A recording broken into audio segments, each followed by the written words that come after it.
Halo semuanya, perkenalkan nama saya Lazuardi Alan Suryawan. Di sini saya akan membahas tentang new normal. Sejak awal bulan Juni tahun 2020, pemerintah sudah menerapkan atau menetapkan fase new normal.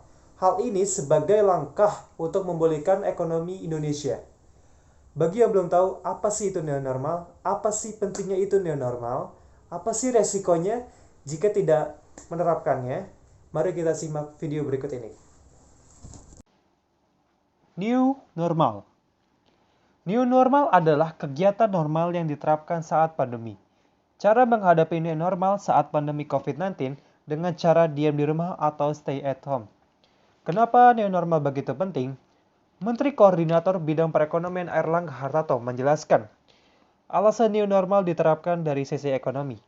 Dia menerangkan, saat ini mau tidak mau kehidupan memang harus beradaptasi dengan COVID-19. Pemerintah yakin dengan tatanan kehidupan normal baru dan bergulirnya kegiatan ekonomi yang menyesuaikan kondisi saat pandemi, bisa menyelamatkan ekonomi Republik Indonesia dari resesi. Bagaimana cara menjalankan kehidupan sehari-hari? Yang pertama, membiasakan diri pakai masker setiap kali berpergian. Yang kedua, menerapkan pola hidup bersih. Yang ketiga, bekerja dari rumah.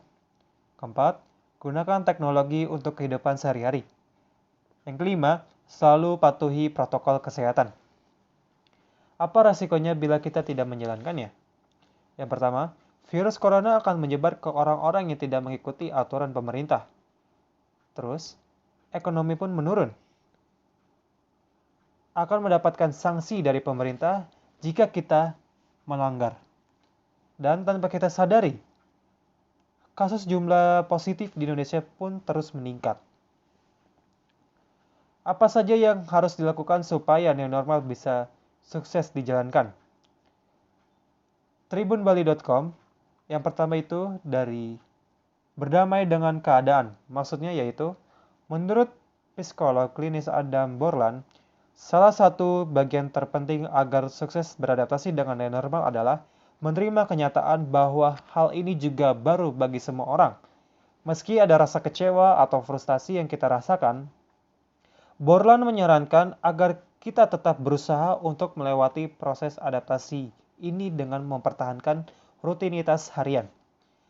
Yang kedua, jaga komunikasi dengan orang lain.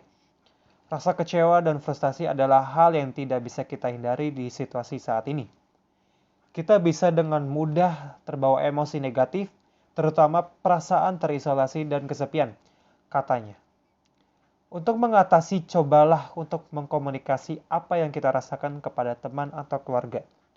Cara ini membantu kita agar tidak merasa sepi atau sendiri.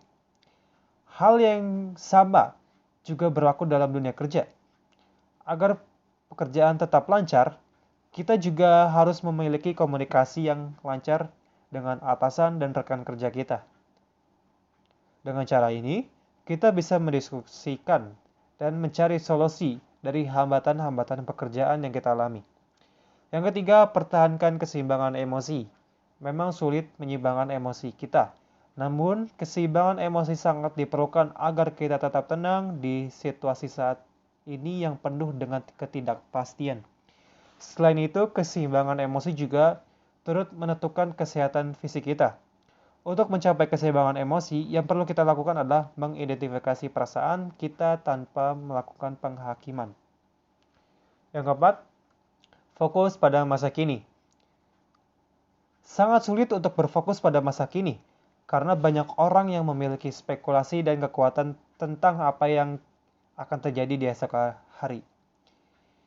Ucap Borland. Menurutnya, hal tersebut akan membuat kita sulit beradaptasi dengan keadaan dan tidak fokus pada hal-hal yang harus kita kerjakan di masa kini.